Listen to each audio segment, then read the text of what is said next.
जय श्री राधे, जय श्री कृष्ण। मंदिर श्री बंसी वाले महात्मा यूट्यूब चैनल अम्बाला शहर की ओर से हम आप सबका हार्दिक अभिनंदन करते हैं। जैसा कि आप सभी जानते हैं कि इस वर्ष कार्तिक मास का शुभारंभ 1 नवंबर दिन रविवार से हो रहा है। इस वर्ष कार्तिक मास का शुभारंभ 1 नवंबर 2020 दिन रविवार से हो रहा है। वैसे तो कार्तिक मास के स्नान एक दिन पहले ही अर्थात 31 अक्टूबर को ही शुरू हो जाते हैं, पूर्णिमा के दिन, लेकिन कार्तिक मास का शुभारंभ 1 नवंबर दिन रविवार से हो रहा है। इस परम पावन कार्तिक मास में जो भी भगवान की भक्ति की जाती है उसका अनंत गुना पुण्य मिलता है। तो आपसे यह निवेदन है कि इस कार्तिक मास में आप भगवान की ज़्यादा से ज़्यादा भक्ति करें। इसमें जो विशेष नियम है उनमें से मुख्य यह है कि आप सुबह जल्दी उठें और प्रातःकाल सूर्य निकलने से पहले स्नान करें। कार्तिक मास में सूर्य के निकलने से जो पहले स्नान किया जाता है वह ज़्यादा शुभ माना जाता है, उसका ज़्यादा पुण्य फल कहा गया है। और उसके बाद आप भगवान जी की पूजा करें। आप भगवान श्री हरि विष्णु जी की पूजा करें, भगवान श्री राधा कृष्ण जी का पूजन करें और तुलसी माता का पूजन भी अवश्य करें, क्योंकि कार्तिक मास के स्वामी भगवान श्री राधा कृष्ण जी और भगवान श्री हरि विष्णु जी हैं। इसलिए कार्तिक मास में भगवान श्री राधा कृष्ण जी की और भगवान श्री हरि विष्णु जी की पूजा विशेष रूप से की जाती है। कार्तिक मास में ही तुलसी जी का पूजन भी अवश्य करना चाहिए। वर्ष भर में सबसे ज़्यादा कार्तिक मास में तुलसी जी की पूजा की जाती है। तुलसी जी की पूजा इसलिए की जाती है क्योंकि तुलसी माता भगवान श्री हरि विष्णु जी को और भगवान श्री राधा कृष्ण जी को सदा ही प्यारी रही हैं और सदा ही प्यारी रहेंगी। तुलसी माता की पूजा के समय जिस स्तोत्र का पाठ किया जाता है उसको आप हमारे YouTube चैनल में ही तुलसी स्तोत्र में आप देख सकते हैं। उसमें तुलसी जी की वंदना, तुलसी जी की पूजा के स्तोत्र के बारे में सारा बताया गया है। तुलसी जी के वो स्तोत्र उस वीडियो में बताए गए हैं, तो आप उस वीडियो को भी देख सकते हैं। तो उसके बाद यह आता है कि कार्तिक मास में किस ग्रंथ का पाठ करना चाहिए। इसके बारे में कहा जाता है कि कार्तिक मास में श्री विष्णु पुराण का पाठ अवश्य करना चाहिए और इसके साथ ही श्रीमद् भागवत महापुराण का पाठ भी करना चाहिए, श्रीमद् भगवत गीता का भी पाठ करना चाहिए, श्री शिव पुराण का पाठ भी करना चाहिए और इन सब से बढ़कर श्री कार्तिक मास महात्म्य इसका तो पाठ अवश्य सुनना चाहिए या करना चाहिए। आप किसी भी ग्रंथ के पाठ को आप कर सकते हैं, उसे पढ़ सकते हैं या आप किसी तरीके से सुन सकते हैं, तो उसका बराबर ही पुण्य मिलता है। कार्तिक मास में सुनी गई भगवान की कथा का अनंत गुना पुण्य मिलता है। जो कार्तिक मास में भगवान की कथा सुनते हैं उनके ऊपर भगवान की अनंत कृपा होती है। उनके जीवन में भगवान सदा सुख, शांति और आनंद की अमृत वर्षा करते हैं। कार्तिक मास भगवान को बड़ा ही प्यारा है। तो इस कार्तिक मास में जितने भी हम दान धर्म का पालन करते हैं उसका अनंत गुना पुण्य मिलता है।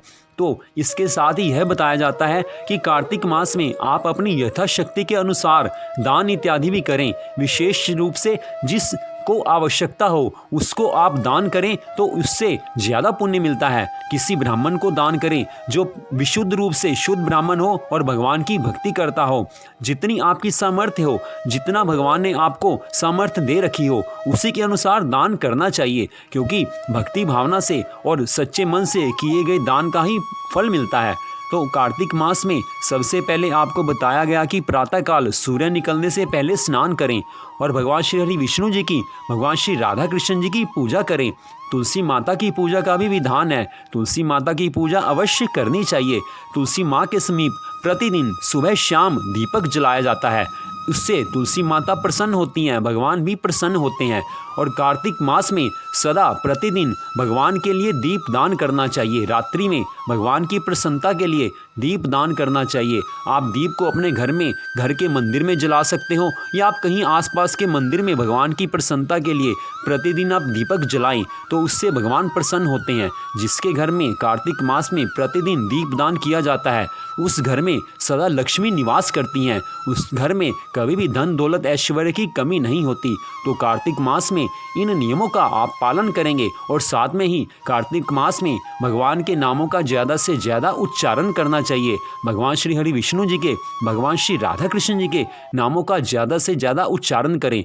भगवान का नाम जो भी आपको प्यारा लगे, जिस नाम में आपकी श्रद्धा हो, भगवान के उसी नाम का ज़्यादा से ज़्यादा उच्चारण करें, जाप करें, कीर्तन करें, तो भगवान की कृपा होती है। कार्तिक मास में विशेष रूप से सभी त्योहार आते हैं। हिंदुओं के सभी त्योहार कार्तिक मास में सबसे ज्यादा आते हैं, तो प्रत्येक त्योहार को पूरी श्रद्धा भावना से मनाना चाहिए। धन की इतनी कीमत नहीं होती जितनी की श्रद्धा भावना की होती है।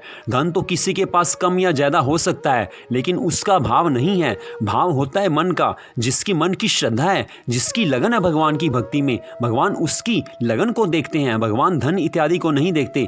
तो जो मन से सेवा की जाए, भगवान की भक्ति की जाए, भगवान की कथा सुनी जाए, भगवान उसका अनंत गुना पुण्य देते हैं। तो कार्तिक मास में आप यह सब करें और भगवान आपके ऊपर इतनी कृपा करेंगे कि आपके जीवन में सुख, शांति और आनंद भगवान लेकर आएंगे। तो कार्तिक मास महात्म्य के सभी अध्यायों की कथा भी हमारे चैनल पर डाली जा रही है। आज तक कार्तिक मास के 2 अध्यायों की कथा हमारे चैनल पर डाल दी जा चुकी है।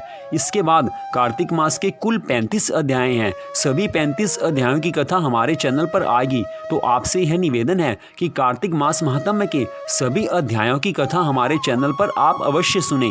कार्तिक मास महात्म्य के सुनने से जो पुण्य मिलता है उसका वर्णन कोई कर ही नहीं सकता। इसीलिए कहा जाता है कि कार्तिक मास में भगवान की कथा, कार्तिक मास में कार्तिक मास महात्म्य की कथा अवश्य करनी चाहिए या सुननी चाहिए। प्रत्येक मंदिरों में आप आसपास देख सकते हैं कि मंदिरों में कार्तिक मास की कथा अवश्य की जाती है और लोग उसको सुबह सुबह सुनते हैं। तो आपसे यह निवेदन है कि आप जैसे भी हो सके कार्तिक मास में भगवान की कथा को, कार्तिक मास महात्म्य की कथा को आप पढ़ें या आप सुने, उसका बराबर ही फल बताया गया है। विशेष रूप से आप किसी भी समय, दिन में जब आपको समय मिले, तो कार्तिक मास की कथा को आप सुने या पढ़ें, तो उसका बराबर फल बताया जाता है। और विष्णु पुराण, साथ में श्रीमद् भागवत महापुराण, रामचरितमानस, आप किसी भी हिंदू धर्म के किसी भी ग्रंथ का पाठ करें, भगवान आपसे प्रसन्न होंगे। विशेष रूप से बात यह बताई जाती है कि किसी भी तरह से कार्तिक मास में भगवान की भक्ति ज़्यादा से ज़्यादा होनी चाहिए। तो हमने आपको यह सारी जानकारी शास्त्र के अनुसार दी है। तो मंदिर श्री बंसी वाले महात्मा यूट्यूब चैनल अम्बाला शहर की ओर से आप सबका हार्दिक धन्यवाद कि आपने कार्तिक मास में पूरे किए जाने वाले नियमों का आपने ये कथा सुनी। इसके अलावा अगर कोई जानकारी आप चाहते हो तो आप कमेंट बॉक्स में आप कमेंट करके पूछ सकते हैं। तो मंदिर श्री बंसी वाले महात्मा यूट्यूब चैनल अम्बाला शहर की ओर से आप सबका हार्दिक धन्यवाद। भगवान श्री राधा कृष्ण जी की, भगवान श्री हरि विष्णु जी की, तुलसी माता की कृपा सदा आप सब पर बनी रहे। इसी मंगल कामना के साथ जय श्री राधा रानी जी की, जय श्री कृष्ण भगवान जी की, जय श्री हरि विष्णु भगवान जी की, जय तुलसी माता की, जय कार्तिक मास महात्म्य की।